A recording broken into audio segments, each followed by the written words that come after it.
If you've ever been to a creative writing class, then you're told to write a deep, complex, sympathetic villain, or it's bad writing. But it's not bad writing. Bad writing is when the audience is pulled out of the story, but most importantly, it's subjective. Meaning that while you think a story is terrible, someone else would think it's amazing, and vice versa. So let's talk about pure evil villains. Pure evil villains are simple characters. They have simple goals like power, money, or did it because it was fun to them. They have simple motivations too, and they might have a backstory, but it doesn't matter to them. And they are, of course, pure evil, and so they don't really care about morals or morality. Writing simple villains at first seems like a really bad idea. It feels like bad writing, so you try to write the villain as a complex one instead, but that's actually how you can ruin a pure evil villain. If you write a pure evil villain and then try to make them appear sympathetic, you get a villain who switches between being a pure evil villain and a complex and sympathetic villain, so instead the villain feels like two different characters in one, when you want it instead a complex villain.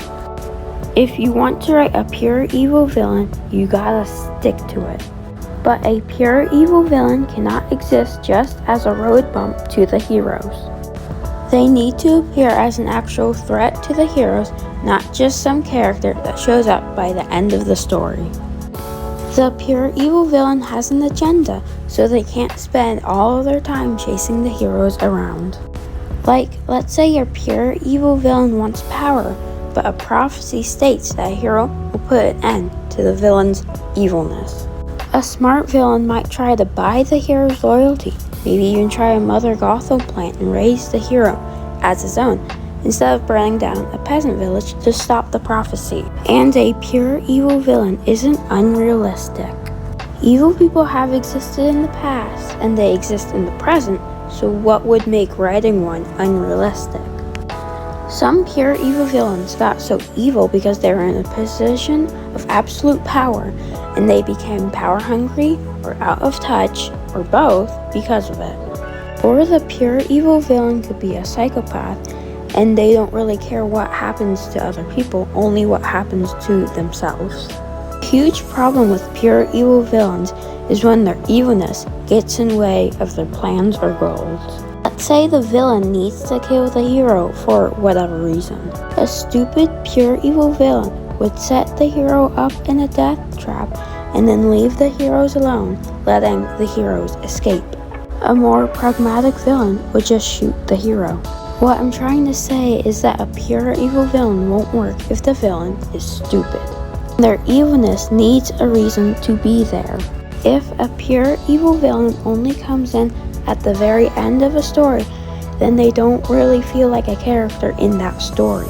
But if we know what the villain is up to, like let's say they plan to put the hero in a trap, but the hero doesn't know, it increases the suspense. We can also give the villain a life outside of villainy while still showing how evil or out of touch they are. There are still so many interesting ways to make a villain into an actual character instead of into a plot point.